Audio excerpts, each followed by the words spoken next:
she was just 11 years old, walking to the school bus like every other morning. But this time, she never made it there. Within hours, an entire Texas town would be searching, and within days, their worst fears would be confirmed.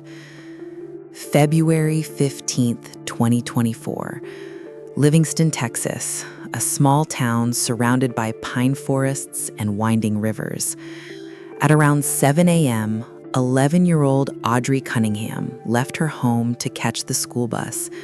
She waved goodbye to her family and started down the quiet road, just like she always did. But this time, Audrii never arrived at school.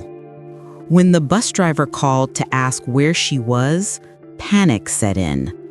By noon, her family had reported her missing, and by evening, police and volunteers were combing every inch of Livingston. Hundreds of people joined the search: police officers, neighbors, even strangers. Drones flew overhead, tracking the muddy banks of the Trinity River. All they found was a small clue: a hair tie, the kind Audrii always wore, lying near the river's edge. Hope began to fade. Each hour that passed made the truth harder to ignore. Something terrible had happened. Investigators soon focused on one man, Don Stephen McDougal, a 42-year-old family friend who lived nearby.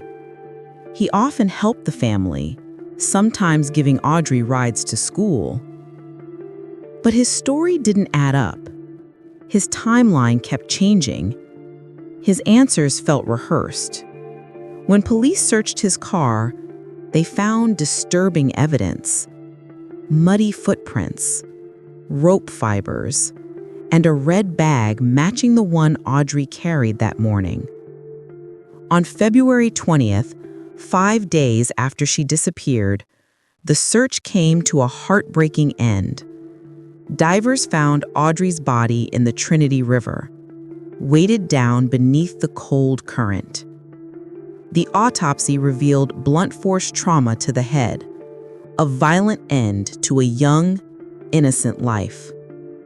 Don McDougal was arrested and charged with capital murder.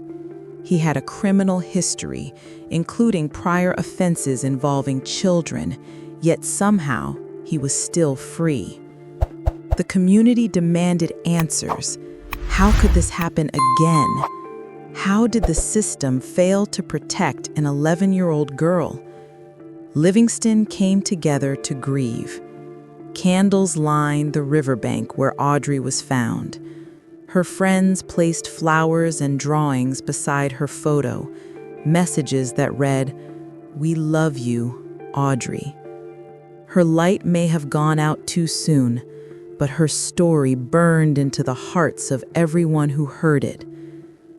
Audrii Cunningham's story is a reminder that evil doesn't always wear a mask.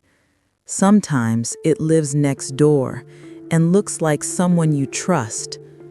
Be aware, be careful, and never take safety for granted, because one ordinary morning can change everything.